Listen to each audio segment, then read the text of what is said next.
Hello আমার ছোট্ট ছোট্ট ভাই বোনেরা, আজকে আমি তোমাদের পড়াবো দ্য সেকেন্ড কামিং। তুমি যদি ক্লাস 11-এ পড়ে থাকো তাহলে অবশ্যই তোমাকে এই কবিতাটি খুব মনোযোগ সহকারে পড়তে হবে। আসো খুব সহজে তোমাদেরকে বুঝিয়ে দিই। প্রথমে একটু কবি পরিচিতিটা জানা অবশ্যই প্রয়োজন। চলে এসো। কবি হচ্ছেন উইলিয়াম বাটলার ইয়েটস। তো তিনি ছিলেন আইরিশ পোয়েট, মানে আইরিশ কবি, ড্রামাটিস্ট এবং রাইটার অ্যান্ড সেনেটর। তার জন্ম বার্থ জুন 13, 1865। কোথায়? স্যান্ডি মাউন্ট, কান্ট্রি ডাবলিন, আয়ারল্যান্ডের। প্যারেন্টস, তার বাবা মার নাম কি ছিল একটু জেনে নেওয়া উচিত।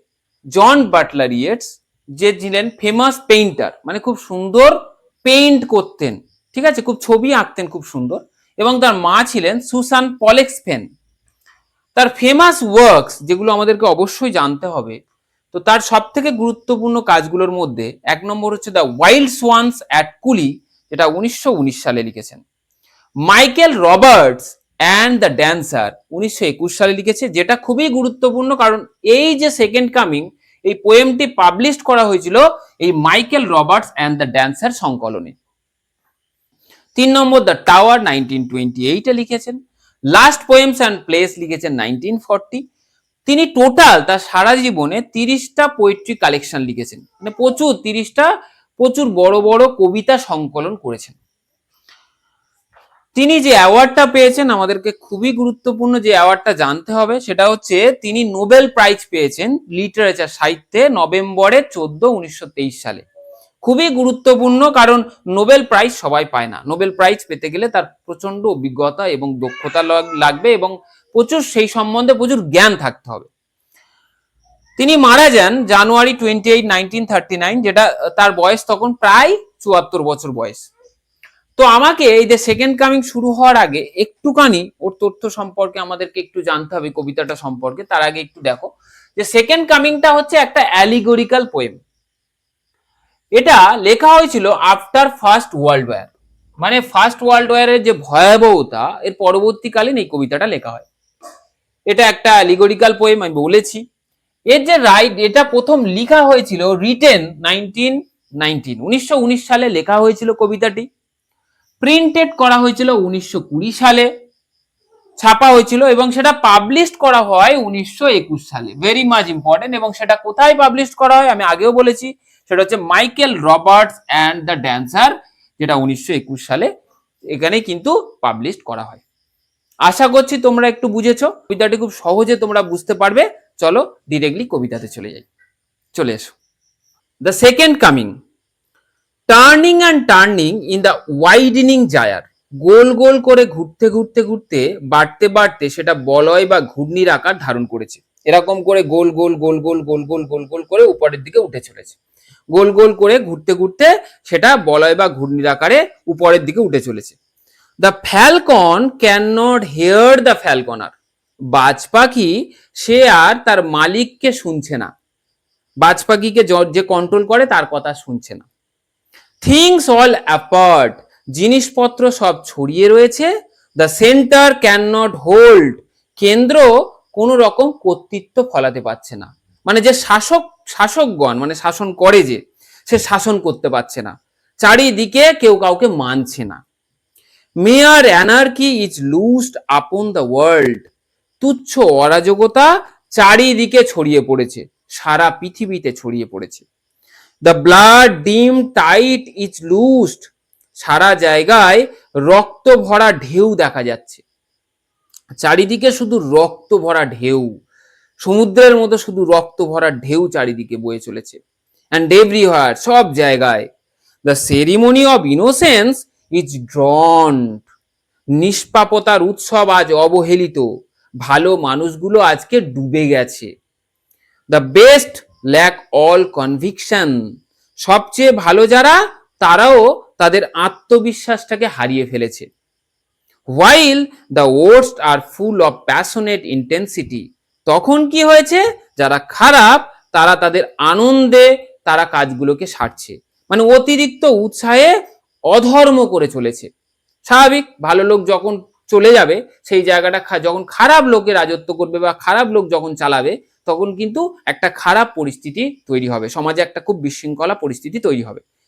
Surely some revelations is at hand, নিশ্চয় কোনো উদ্ঘাটন বা প্রত্যাবর্তন আমাদের হাতের নাগালে চলে আসবে। Surely the second coming is at hand, নিশ্চয়ই আবার পুনর্জন্ম হবে। দ্য সেকেন্ড কামিং, আবার সেই দ্বিতীয়বার কেউ কিন্তু আসবে বা দ্বিতীয় আগমন ঘটবে, কেউ তো আসবে দ্বিতীয়বারের জন্য। Hardly are those words out, যখনই এই কথাটা উচ্চারণ করছি বা করেছি, when a vast image out of spiritus mundi, সেই সময় এক বিশাল প্রতিমূর্তি বা চেহারা ভেসে উঠেছে, সেই বিশ্ব আত্মা থেকে যেটা ভেসে উঠেছে। স্পিরিটাস মুন্ডি মানে হচ্ছে বিশ্ব আত্মা থেকে যেটা ধীরে ধীরে ভেসে উঠেছে, যেটা দেখা যাচ্ছে একটা বিশাল প্রতিমূর্তি। ট্রাভেলস মাই সাইট, যেটা আমার দৃষ্টিকে বিরক্ত করে চলেছে। Somewhere in sands of the desert, কোথাও কোনো মরুভূমির বালি থেকে হয়তো এটা এসেছে। আর শেপ উইথ লায়ন বডি, যার দেহটা সিংহের, and the head of a man, এবং মাথাটা মানুষের ন্যায়। আর গেজ ব্লাঙ্ক, যার ফাঁকা দৃষ্টি বা শূন্য দৃষ্টিটা, অ্যান্ড পিটিলেস অ্যাজ দ্য সান, দয়া মায়াহীন নির্দয় সূর্যের মতো মনে হচ্ছে। ইচ মুভিং ইটস স্লো থিক্স, ধীরে ধীরে এগিয়ে আসছে, থাইগুলোকে বাড়িয়ে বাড়িয়ে ধীরে ধীরে ধীরে ধীরে এগিয়ে আসছে।